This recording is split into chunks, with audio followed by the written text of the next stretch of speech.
نحمده ونصلي على رسوله الكريم اما بعد فاعوذ بالله من الشيطان الرجيم بسم الله الرحمن الرحيم قال النبي صلى الله عليه وسلم المرء مع من أحب أو كما قال عليه الصلاة والسلام وجائے کائنات آقائے مدنی کریم حضرت محمد صلی اللہ علیہ وسلم کا ارشاد ہے۔ آپ علیہ الصلاۃ والسلام نے فرمایا، کل مرنے کے بعد انسان اس کے ساتھ ہوگا جس کے ساتھ اسے محبت ہوگی۔ میرے دوستو، آپ علیہ الصلاۃ والسلام نے اس احادیث مبارکہ میں سمندر کو کوزے میں بند کر دیا اور ہمیں اس امتحان کا نتیجہ پہلے ہی بتا دیا ہے، جو امتحان آج ہم اس دنیا میں دے رہے ہیں۔ یہ دنیا دار الامتحان ہے، دار الجزا نہیں۔ میرے دوستو، اس احادیث مبارکہ میں سے ہمیں کیا سبق ملتا ہے کہ اگر آج میری اور آپ کی زندگی خوشی غمی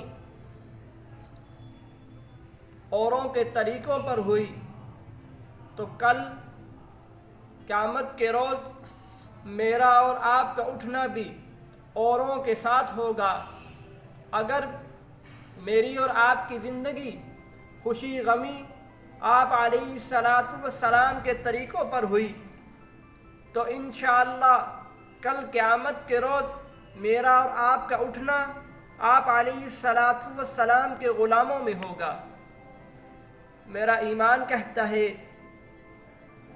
کہ ہر مسلمان یہ چاہتا ہے کہ کل جب مرنے کے بعد وہ اٹھے تو جناب سیدنا صدیق اکبر رضی اللہ تعالیٰ عنہ کے ساتھ ہو، جب وہ اٹھے تو جناب عمر رضی اللہ تعالیٰ عنہ کے ساتھ ہو، جب وہ اٹھے تو جناب عثمان غنی رضی اللہ تعالیٰ عنہ کے ساتھ ہو، جب وہ اٹھے تو جناب علی المرتضیٰ رضی اللہ تعالیٰ عنہ کے ساتھ ہو، جب وہ مرنے کے بعد اٹھے تو آپ علیہ الصلاۃ والسلام کے غلاموں میں ہو۔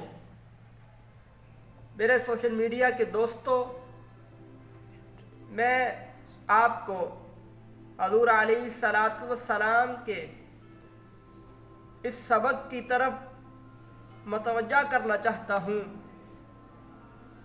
جو اس احادیث مبارکہ میں ہمیں سکھلایا اور سنایا جا رہا ہے۔ اگر خدا نخواستہ آج ہم اوروں کے طریقوں پر، اوروں کے طرز عمل پر اپنی زندگی گزارتے رہے، خدا کی قسم کل مرنے کے بعد ہمارا اٹھنا بھی اوروں کے ساتھ ہوگا۔ تو دعا ہے کہ اللہ رب العزت مجھے اور آپ کو، بلکہ پورے کے پورے عالم کے پورے مسلمانوں کو آپ علیہ الصلاۃ والسلام کے طریقوں پر چل کر زندگی گزارنے والا بنا دے۔ آمین۔ وما علینا الا البلاغ المبین۔